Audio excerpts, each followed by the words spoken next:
Hormuz হবে মার্কিন বাহিনীর কবরস্থান। ইরান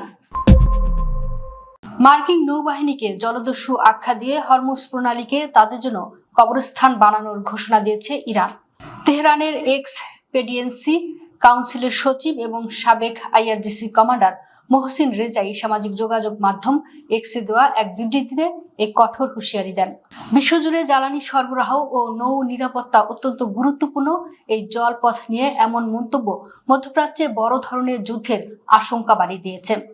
মোহসেন রিজাই তার বক্তব্যে যুক্তরাষ্ট্রকে বিশ্বের একমাত্র জলদস্যু হিসেবে অভিহিত করেন এবং যাদের কাছে বিমান বাহিনী রণতরী রয়েছে। তিনি দাবি করেন, জলদস্যুদের মোকাবিলা করার এবং মার্কিন যুদ্ধজাহাজ ডুবিয়ে দেওয়ার সক্ষমতা ইরানের পুরোপুরি রয়েছে।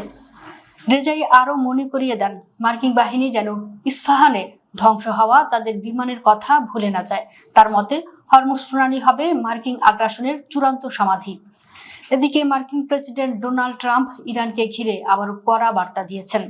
তিনি সাফ জানিয়েছেন, তেহরান যদি কোনো খারাপ আচরণ করে তবে যুক্তরাষ্ট্র পুনরায় সামরিক হামলা চালাতে দ্বিধা করবে না। যদিও ট্রাম্প স্বীকার করেছেন যে ইরানের পক্ষ থেকে একটি সম্ভাব্য চুক্তির খসড়া প্রস্তাবের কথা তাকে জানানো হয়েছে, তবে তিনি এখনও সেটি বিস্তারিত দেখেননি। ট্রাম্পের এমন অবস্থান একদিকে সামরিক শক্তির প্রদর্শনী এবং অন্যদিকে আলোচনার দরজা খোলা রাখার এক কৌশলী ইঙ্গিত বলে মনে করছেন বিশ্লেষকরা। বর্তমান সংঘাতময় পরিস্থিতিতে ইরান যুক্তরাষ্ট্রকে 14 দফার একটি নতুন শান্তি প্রস্তাব দিয়েছে। মার্কিন সংবাদ মাধ্যম এক্সিওস জানিয়েছে, এই প্রস্তাবে ইরানের উপর থেকে মার্কিন নৌ অবরোধ প্রত্যাহার, জব্দকৃত সম্পদ মুক্তি এবং যুদ্ধের ক্ষতিপূরণ প্রদানের দাবি জানানো হয়েছে।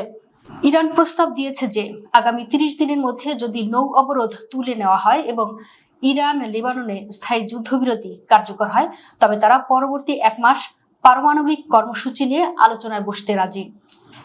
এই কূটনৈতিক তৎপরতাকে অনেক বিশ্লেষক একটি নভেন বা পবিত্র আশাব্যঞ্জক সূচনার সম্ভাবনা হিসেবে দেখছেন, যা দীর্ঘস্থায়ী সংঘাতের অবসান ঘটাতে পারে। তবে এর বিনিময়ে ইরান ভবিষ্যতে কোনো সামরিক আগ্রাসন চালানো হবে না এমন গ্যারান্টি এবং মধ্যপ্রাচ্য থেকে মার্কিন সেনা প্রত্যাহারের মতো কঠিন শর্ত জুড়ে দিয়েছে। হরমুজ প্রণালী এবং লেবানন সীমান্তে লড়াই বন্ধের দাবিতে অনড় ইরান চুক্তির সময়সীমা 2 মাস থেকে কমিয়ে 1 মাস করার উপর গুরুত্ব দিয়েছে। যদি এই 14 দফার ভিত্তিতে কোনো সমঝোতায় পৌঁছানো সম্ভব না হয় তবে পারমাণবিক কর্মসূচি ও নৌ অবরোধ নিয়ে পরিস্থিতি আরও জটিল আকার ধারণ করতে পারে। ট্রাম্প প্রশাসন এবং তেহরানের এই পাল্টাপাল্টি অবস্থান বিশ্ব অর্থনীতি ও জ্বালানি বাজারের জন্য একটি বড় উদ্বেগের কারণ হয়ে দাঁড়িয়েছে।